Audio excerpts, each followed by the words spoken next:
2024 में जितने लोग भाजपा से मुक्त होना चाहते हैं, सब लोग मिल करके भाजपा भारत से मुक्त।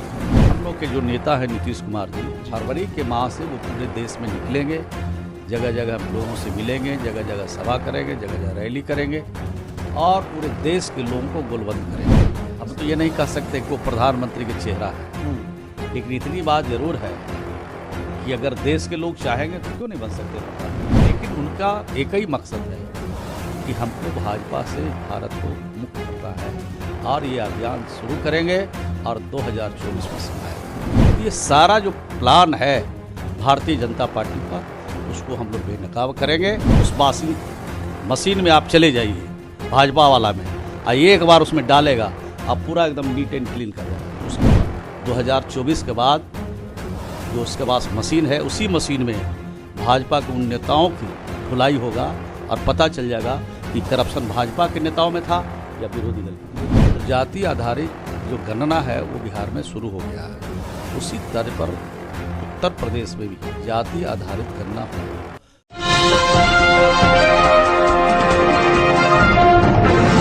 नमस्कार साथियों, आप देख रहे हैं नेशनल जनमत और मैं हूं विनीत। हमारे साथ बिहार सरकार में कैबिनेट मंत्री श्रवण कुमार पटेल जी हैं, जो कि आज बाराबंकी उत्तर प्रदेश में हैं। उत्तर प्रदेश के फिलहाल प्रभारी हैं और यहां पे पीस पार्टी, किसान पार्टी दोनों के आपसी तालमेल से संपूर्ण स्वराज रैली का आयोजन हुआ, जिसमें ये शामिल हुए। और सबसे जरूरी चीज कि जेडीयू के नेता हैं और जेडीयू फिलहाल 2024 के चुनाव की तैयारियों के चक्कर में लगातार तमाम विपक्ष के नेताओं को जोड़ने की कोशिश में लगी हुई है। तो आज आपका इस कार्यक्रम में आना क्यों हुआ? जो इशू स्वराज रैली के माध्यम से उठाई जा रही है, लगातार उत्तर प्रदेश में काम कर रहा है, तो ये हमें अच्छा लगा कि सब लोग का हम लोग का इशू एक है। हम लोग सब लोग चाहते हैं गरीबों का भला, न्याय के साथ विकास चाहते हैं, सब लोगों को न्याय दिलाना चाहते हैं जी। तो निश्चित रूप से इस तरह के कार्यक्रम में जब बुलाया गया तो मुझे आना चाहिए। मैं और जितने लोग ने अपने विचार रखे हैं, सब लोगों ने गरीबों के साथ नाइंसाफ़ी की बात कही, संविधान खतरे में है ये बात कही, ओबीसी के आरक्षण पर ग्रहण लग रहा है यहाँ पर उत्तर प्रदेश में, ये बात कही है। तो इस तरह के जो सवालात उठे हैं, निश्चित रूप से हम लोग लंबी लड़ाई की आवश्यकता है। बिहार सरकार ने बड़ा अच्छा काम शुरू कर दिया है, जातिगत जनगणना शुरू हो रही है। क्या लगता है विपक्ष इस पे कुछ रिएक्ट करेगा? देखिए, विपक्ष तो बिहार में है नहीं। विपक्ष कहाँ है?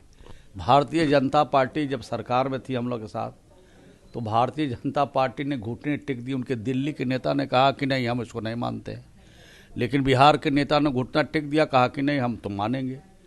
तो बिहार में अगर इधर से उधर जाएंगे तो वो तो उनका बाजार बंद हो जाएगा। तो जाति आधारित जो गणना है वो बिहार में शुरू हो गया है।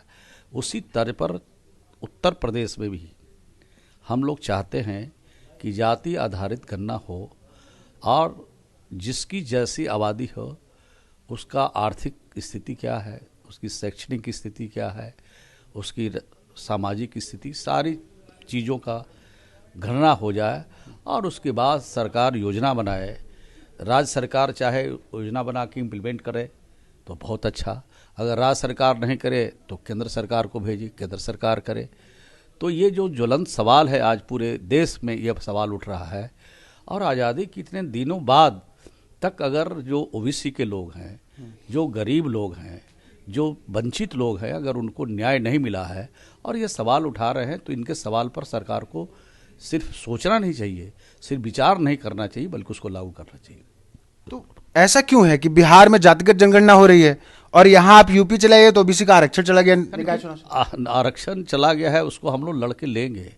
ये हमारा जन्मसिद्ध अधिकार है और बाबा साहब भीमराव अंबेडकर ने जो संविधान प्रदत्त जो शक्तियाँ दी है, उस शक्ति इतनी है कि आरक्षण को काटने वाला खुद डूब जाएगा और आरक्षण मिल के रहेगा।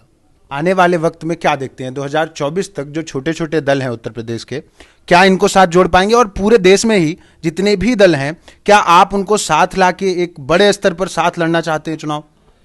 देखिए, हम लोग के जो नेता हैं नीतीश कुमार जी, उनका व्यापक दृष्टिकोण है और व्यापक दृष्टिकोण इसलिए है कि वो पूरे देश के सभी नेताओं से बातचीत उन्होंने किया है और एक राउंड बातचीत लगभग हो गई है और बाकी दूसरे राउंड की भी बातचीत चल रही है और मैं समझता हूं कि फाइनल स्टेज में है और फरवरी के माह से वो पूरे देश में निकलेंगे, जगह जगह हम लोगों से मिलेंगे, जगह जगह सभा करेंगे, जगह जगह रैली करेंगे और पूरे देश के लोगों को गोलबंद करेंगे।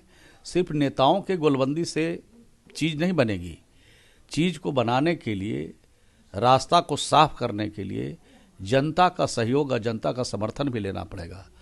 तो जनता के बिना जनादेश का कोई काम नहीं हो सकता है, इसलिए जनता को भी जगाने का हम लोग काम करेंगे और सभी पॉलिटिकल पार्टियों के नेताओं से बातचीत करके साझा कार्यक्रम बने और 2024 में जितने लोग भाजपा से मुक्त होना चाहते हैं सब लोग मिल करके भाजपा को भारत से मुक्त कर देंगे।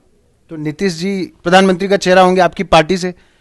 देखिए, हम तो ये नहीं कह सकते कि वो प्रधानमंत्री के चेहरा है, लेकिन इतनी बात जरूर है कि अगर देश के लोग चाहेंगे तो क्यों नहीं बन सकते प्रधानमंत्री। आप प्रधानमंत्री और कोई भी बड़े संवैधानिक पद पर बैठने की सब तरह की उनमें खासियत है, खूबी है, उनके अंदर इस तरह के पदों को चलाने और पदों को संभालने का पूरा उनके पास क्षमता है।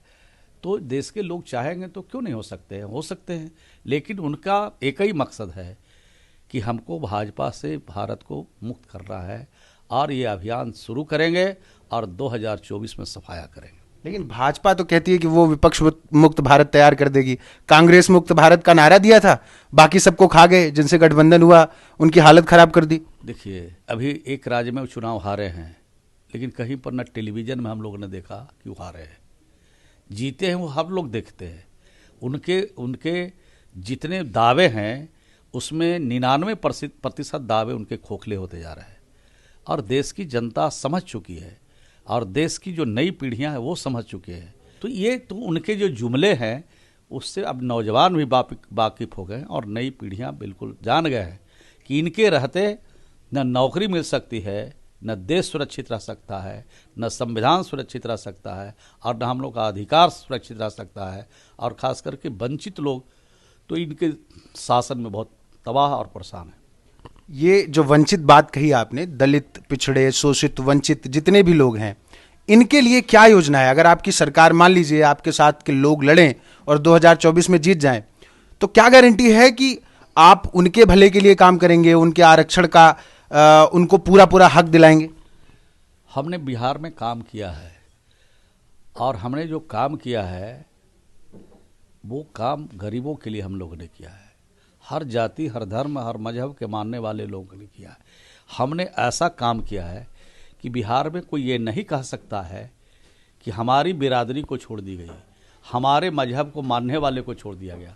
हर लोगों के लिए काम किया। सिर्फ एक उदाहरण हम देना चाहते हैं। 2016 के पहले में 6% आदमी नल का पानी पीता था। आज 2020 में हम 98% घरों में नल का पानी पहुंचा दिया। तो आप सोच लीजिए किसके लिए हमने काम किया। जो गरीब तालाब का पानी पीता था, जो गरीब कुएं का पानी पीता था, उसकी ज़िंदगी 50 साल की ज़िंदगी 30 साल में समाप्त हो जाती थी। उनका 80 साल का ज़िंदगी 40 साल में समाप्त हो जाता था। वैसे लोग के लिए तो काम हमने किया। जिसके मोहल्ले में सुबह से शाम तक अगर आपके और हमारे जैसे लोग जाते थे, अगर किसी समय जाते तो बिगर नाक पर रुमाल ढक के नहीं जा सकते। वो गंदगियों से परेशान रहते थे और जिसके घर में और घर के आसपास गंदगी होगी वो बीमारी से परेशान रहेगा। तो इस तरह के लोगों को के लिए हमने काम किया। हम लोग बच्चों के लिए काम किया। ये सरकारी स्कूल में किसके बच्चे पढ़ते हैं? सरकारी स्कूल में पढ़ते हैं गरीब के बच्चे, और गरीब के बच्चे के लिए वहाँ हमने जो काम किया, हमने उनको छात्रवृत्ति दिया, उनको पोशाक का पैसा दिया, उनको किताब का पैसा दिया, उनको साइकिल के लिए 3000 रुपया दिया, लड़का हो या लड़की। उससे आगे बढ़िए तो प्रोत्साहन योजना हमने दिया। 15,000 मैट्रिक में लड़की पास करेगी तो उसको देंगे। 25,000 हमने इंटर में पास करने पर दिया। उसके आगे बढ़िए तो ग्रेजुएशन करेगी तो 50,000 दिया। तो ये जो गरीब के बच्चे हैं वही सरकारी स्कूल में पढ़ते हैं और वही इसका लाभ उठा रहे हैं। और अगर इंटर से आगे पढ़ाई करने के लिए पैसे नहीं उसके परिवार के पास, तो 4 लाख रुपया अलग से भी देते हैं। ये जो हमारे हॉस्टल हैं जहाँ अल्पसंख्यक समाज के बच्चे रहते हैं, अति पिछड़े समाज के बच्चे रहते हैं, 15 केजी अनाज देते हैं महीना में, 1000 रुपया नमक तेल मसाला के लिए देते हैं और उनको हॉस्टल में रखते हैं। तो इस प्रकार का हम काम करके गरीबों को ऊपर उठा रहे हैं। बहुत सारी हमारी योजना है। अभी ये जो वृद्धजन योजना है, एक हमारा है जो वृद्धजन योजना है, जिसकी उम्र 60 वर्ष होते हैं उनको पेंशन दिया जाता है, पूरे देश में है, लेकिन बिहार में अलग है। एक जिसका नाम गरीबी रेखा में नहीं है उसको बिहार के बाहर दूसरे किसी राज्य में नहीं मिलता है। यानी 36,86,000 लोगों को हम लोगों ने उस पेंशन योजना का लाभ दिया है। तो ये हर लोगों के लिए हमारी योजना है। तो ये योजना जब हम चलाएंगे गरीब के लिए, तो गरीब के लोग जब आगे बढ़ेंगे, जब पढ़ लिख करके आगे बढ़ जाएंगे, तो उनका हक कौन मारेगा? अभी हक इसलिए मारा जा रहा है कि हमारी तालीम नहीं है, हम पढ़े नहीं हैं, हमको ठगने का काम हो रहा है, हम उनके जुमले में फंस रहे। तो ये सारा जो प्लान है भारतीय जनता पार्टी का, उसको हम लोग बेनकाब करेंगे और 2024 में विदागी सुनिश्चित करा देंगे। बड़ा बड़ा अखबारों में छपता है, टीवी चैनलों पे चलता है कि जब तक आप भाजपा के साथ थे वहां पे जंगल राज खत्म हो गया था। आपने जब से भाजपा का साथ छोड़ा है, वापस से आप पुराने साथी के साथ आ गए हैं, तो वहां पे जंगल राज लौट आया है, बड़ा आरोप लग रहा है। जब आपके साथ तो मंगल राज था, अभी तो ऐसा वॉशिंग मशीन भाजपा के नेताओं के पास है कि दूसरे जगह रहिए तो आप बहुत बड़े अपराधी हैं, दूसरे जगह रहिए तो सबसे बड़ा आप आर्थिक अपराधी हैं, सबसे लूटने वाले हैं। एक बार उस वॉशिंग मशीन में आप चले जाइए भाजपा वाला में, और एक बार उसमें डालेगा, आप पूरा एकदम नीट एंड क्लीन कर देगा। तो उसके पास जो मशीन है 2024 के बाद जो उसके पास मशीन है, उसी मशीन में भाजपा के उन नेताओं की धुलाई होगा और पता चल जाएगा कि करप्शन भाजपा के नेताओं में था या विरोधी दल के नेताओं में। मतलब सारे जो रंगे सियार हैं वो धुल जाएंगे, पूरा धुला जाएंगे। तो ये हमारे साथ श्रवण कुमार पटेल जी थे। वो कह रहे हैं कि रंगे सियारों का असली रंग दिखा देंगे 2024 में। फिर ये कार्यक्रम ये बता रहा है कि 2024 की तैयारियां पूरे जोर शोर से चल रही हैं और विपक्ष को एकत्रित करने की कोशिश में तकरीबन अभी तक सफल नजर आ रहे हैं, और रंगे सियारों का रंग उतारने का जो बात है वो 2024 के बाद देखा जाएगा। बने रहिए हमारे साथ। चैनल को सब्सक्राइब नहीं किया तो सब्सक्राइब जरूर करिएगा, क्योंकि आप ही हमारी ताकत हैं। धन्यवाद।